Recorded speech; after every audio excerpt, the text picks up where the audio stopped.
नमस्कार दोस्तों। आज के इस विश्लेषण में हम एक ऐसी कहानी पर चर्चा करेंगे जो असफलता और शानदार जीत के बीच के संघर्ष को बिल्कुल नए नजरिए से दिखाती है।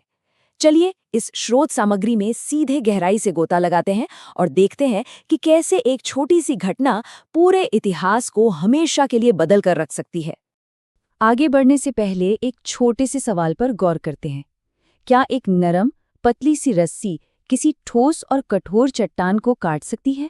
विज्ञान और हमारा सामान्य तर्क तो शायद पहली बार में ना ही कहेंगे।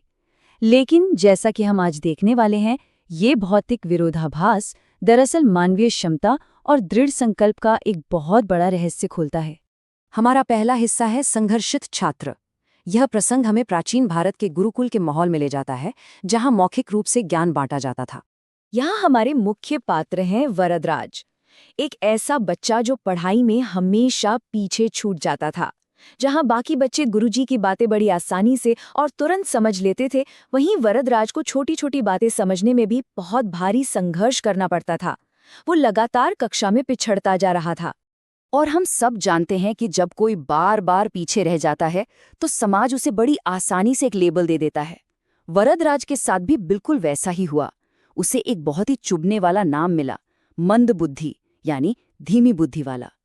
एक नन्हे से बच्चे के मनोबल पर इस क्रूर मजाक का कितना गहरा और बुरा असर होता है, इसका अंदाजा लगाना मुश्किल नहीं है। अब आते हैं दूसरे हिस्से पर, एक करारी हार। एक वक्त ऐसा आया जब निराशा अपने चरम पर पहुंच गई। लगातार विफलता के बाद गुरुजी ने भी आखिरकार हार मान ली और कहा, वरदराज, विद्या तुम्हारे भाग्य में नहीं है, तुम घर जाओ और अपने माता पिता का काम संभालो। ये शब्द किसी भी छात्र के लिए, खास तौर पर उसके सबसे बड़े मार्गदर्शक के द्वारा कहे गए हों, तो किसी करारे झटके से कम नहीं थे। ये सीधे तौर पर उसके आत्मविश्वास पर एक बहुत बड़ा प्रहार था। भारी मन और टूटे हुए दिल के साथ वरदराज ने अपना सामान उठाया और गुरुकुल से घर की तरफ अपनी उदास यात्रा शुरू कर दी। रास्ते में पैदल चलते चलते थकान और तेज प्यास के कारण उसे पानी की तलाश में एक कुएं के पास रुकना पड़ा। और यहीं से शुरू होता है तीसरा हिस्सा, कुएं की मौन सीख। जिंदगी के सबसे बड़े सबक अक्सर ऐसी जगहों पर मिलते हैं जहां उनकी सबसे कम उम्मीद होती है। उस कुएं पर एक कमाल का भौतिक विरोधाभास था। एक तरफ पानी खींचने वाली वही नरम जूट की रस्सी और दूसरी तरफ कुएं का बेहद कठोर पत्थर।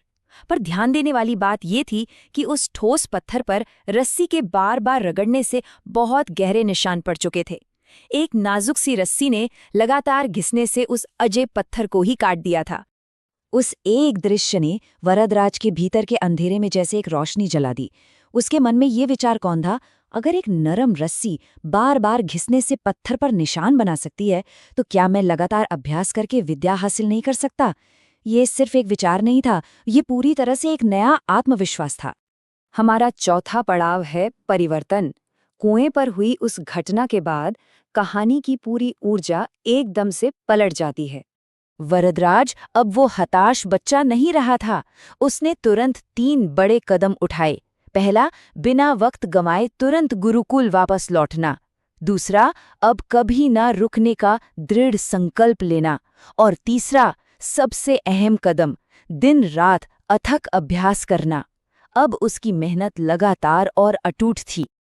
आखिर में आता है हमारा 5वां हिस्सा, अभ्यास का चमत्कार।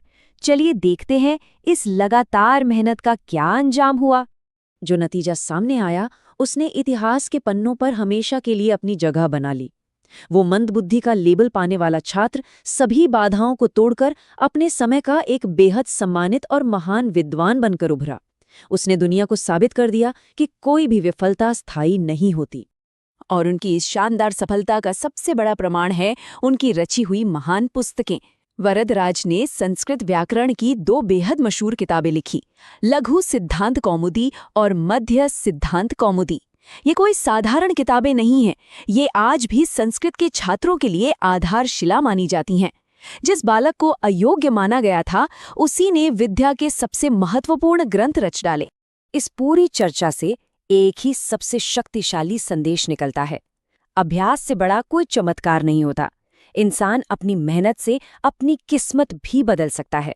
गुरुजी ने कहा था ना कि विद्या भाग्य में नहीं है, पर अटूट परिश्रम ने उस भाग्य की लकीरों को ही बदलने पर मजबूर कर दिया।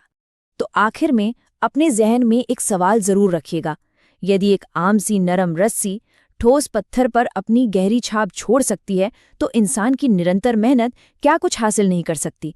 जब भी लगे कि कोई लक्ष्य पहुंच से बाहर है, तो बस उस कुएं की रस्सी को याद कर लीजिएगा। आज के इस विश्लेषण में बस इतना ही। सीखते